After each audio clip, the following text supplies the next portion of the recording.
తర్వాత 10 ఏళ్లున్నారు. 3 ముఖ్యమంత్రులు వచ్చారు. ఎవరు కూడా చెడగొట్టల. తర్వాత టీఆర్ఎస్ వచ్చింది. 10 ఏళ్లున్నారు.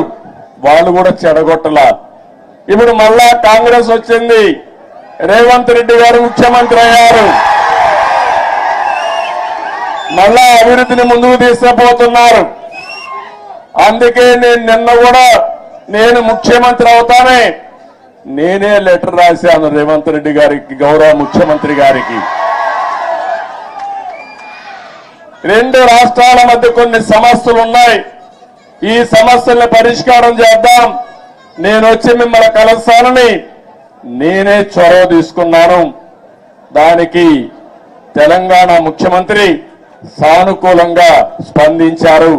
అందుకు ఈ సభ ద్వారా కూడా మనస్ఫూర్తిగా ధన్యవాదాలు తెలియజేస్తున్నాను. తెలుగు జాతి ఒకటి. అన్నదమ్ములు విడిపోతాం. విడిపోతే చిన్న చిన్న సమస్యలు వస్తాయి, భావోద్వేగాలు ఉంటాయి. కానీ అది శాశ్వతంగా ఉండకూడదు.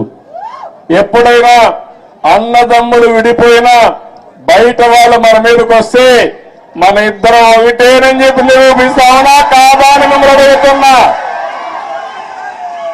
ఆ ఐకమత్యం ఇక్కడ ఉండాల్సిన అవసరం ఉంది.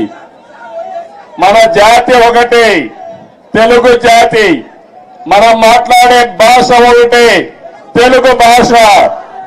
భాషను కాపాడుకోవాలి, జాతి ప్రయోజనాలు పరిరక్షించుకోవాలి. 2 రాష్ట్రాలు కూడా బాగుపడాలి, ముందుకెళ్ళాలి.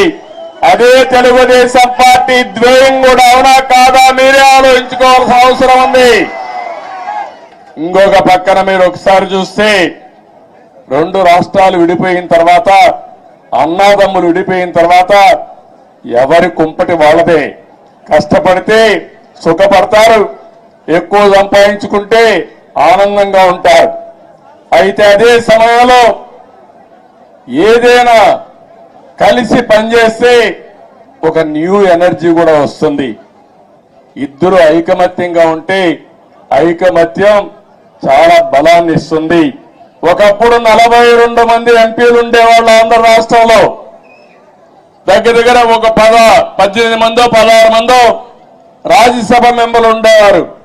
ఇప్పుడు 2 రాష్ట్రాలు విడిపోయిన తర్వాత తగ్గిపోయినాయి.